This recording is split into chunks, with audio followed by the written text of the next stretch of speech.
Welcome back to Modern Warfare 2. In this video, I want to talk to you about the DMZ mode that is currently a beta and that also launched alongside Warzone 2 when Season 1 dropped recently. Normally on this channel, it's negative stuff that basically just mugs the gaming community off. Issues in games and things like that when people are out there spending like £70 to £100 on a video game. But this time round with the DMZ, the video title is that the DMZ is unbelievable, but that's in a positive way. I was pleasantly surprised to get my hands on this. I had heard it was absolutely nothing like what players had thought from the event and everything. And I jumped into my first match not having a clue what I'm supposed to do in this mode. The only thing I know is that it's based on extraction. So I jump in, I start roaming around. I've got squad fill 1, so there are 3 of us running around. Go into a couple of buildings, loot some things here and there, start finding valuables. And don't get me wrong, this isn't all positive, it's just like the majority of it is. But there's a lot of AI in the mode, so you can always fire your weapons. You get a very good amount of XP from playing this mode. And then you have loads of different contracts. You've got UAV towers, you've got briefcases which give you rewards. And that also gave me, at the end of my very first match, I was in a really bad dilemma because I wanted to exfil. I wanted to get out of there because I had one of those cases on me. And I believe there's 7 different rewards you can get from the cases. And I mean, to get out first match with a case that's got something cool in it, I was put in the predicament of, do I exfil and leave my teammate down? Or do I scrap it because I can get weapon cases later on, and do I beat a team player? So in the end, I did decide to go the team player route. I went and got the res. Then we did manage to successfully exfil. So it was a win-win in that scenario. But it put me in that predicament. It gave me that sort of feeling of, I don't know what to do. That sense of fear in a way. I'm scared if I make one choice, is it going to be the wrong decision? Am I going to do something and fuck it up for the whole team? But this mode, they've marketed it as a beta. There are some things I would like to see improved and very quick because I don't think it should have launched that way. But it's got the beta tag on it, and hopefully they use and abuse that beta tag and keep adding to the game mode. Hopefully it's not the same scenario as the Division 2, where they put their hardcore mode into beta and never fucking change it. But I've played a few matches on DMZ now, and it's a lot of fun. Not only do you have loads of different loot and you've got these HVTs and supply crates and stuff you got to destroy, you've actually got objectives on the map as well. But alongside that, you get faction missions. And I was kind of hoping that once you complete a set of these, you unlock a vendor and you can use the money that you find in the match. And that's one of my letdowns, is the currency in this game mode. It has no value to it whatsoever. Because what you do is these faction missions, you take them on. So as an example, there's one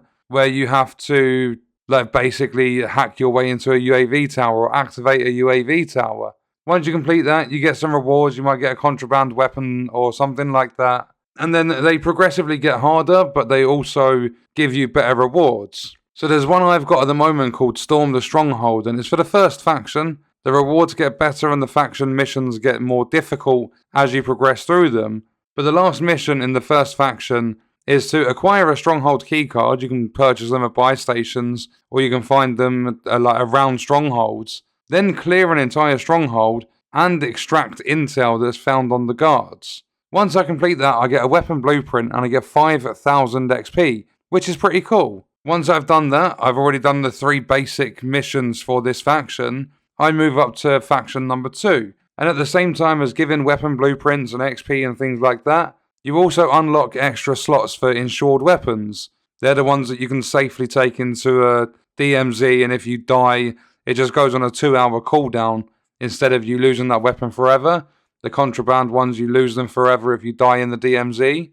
But you've got all that stuff going on, you extract, and it's just a really, really fun mode. The couple of things is, I noticed some bugs in one area. I can't remember where it was on the map, but there was this area I was trying to vault through windows, and I had to crouch to get through them because I stood inside the window frame and it wouldn't let me walk out. I had to crouch to get out of the windows. And I also had a supply drop come in. I was right next to it on my way to extracting, and it just didn't let me open the crate. I couldn't see what was in there, so I lost all of the potential loot. Not only that, but the AI can be really, really difficult in some areas. When you get to the strongholds, when you get to, like, if you're doing an HVT or something, they are heavily armored and they hit you like a fucking truck. But it's good fun. That adds to the challenge. That makes it more entertaining. You do also have the option to not squad fill. So if there's a quick, like, faction mission you want to do, you can jump in on your own. And I think that's quite a cool addition as well. But my other problem is the currency. I don't like how they've done this system. It would have been nice if there could have been vendors, like basically how you see Escape from Tarkov. Even if they don't make the modes very similar to Tarkov, at least have the vendors in there. So that once you've gone in and you found a gold bar that's worth 8 grand, or you found a computer graphics card that's worth 16 grand or whatever it is, you should be able to extract and you should be able to keep that money, then spend it at different like black market vendors and purchase contraband weapons and stuff. Well, that's not the case in DMZ. You go in, say you find 25 grand's worth of stuff and you extract with it. All it does is knocks time off your insured weapon cooldown. So say you've just lost a weapon, you've just died in the DMZ. You back out, you now have to go in basically naked. You have no guns or anything, and your weapon's on a 2-hour cooldown. You go in, you kill a couple of AI, like you throw down some smoke and you knife them or whatever. You go in, you grab an AI weapon, you run around, and you manage to get 20 grand's worth of gear. You extract with that 20 grand's worth of gear, it's taking you 20 minutes, so your cooldown's down to 1 hour and 40. Then what happens from that hour and 40? You've got the 20 grand's worth of stuff, you extract, then that money that I think should go to vendors and stuff to help you purchase equipment, it will just knock off like 25 minutes off your insurance time. And I really think that's a shit way to have done it. There were so many different ideas they could have come up with that would have made that a much better like mechanic or system in the mode. And yes, I know people are going to say, oh yeah, but it's beta, they will change it over time. It doesn't fucking matter. How many betas don't get changed? The Division 2 Hardcore hasn't been changed for like the 2 and a bit years it's been out or whatever. And I really think this mode deserved better in terms of the currency and how it works. As I said, really fun. It's a fantastic addition to the game, especially with how much multiplayer and Warzone stink. Warzone just feels washed out, as though they couldn't come up with anything original. They just chucked it together just to get players on it and go, just give us money. Go into the store, buy all our bundles. And then multiplayer, I don't know. They could even be purposely fucking making it lag at the minute to try and get everyone to play Warzone all the time. There's mistakes with absolutely everything in Modern Warfare 2. And yes, I know DMZ and Warzone 2 are separate. But there's been mistakes with everything around Call of Duty this year.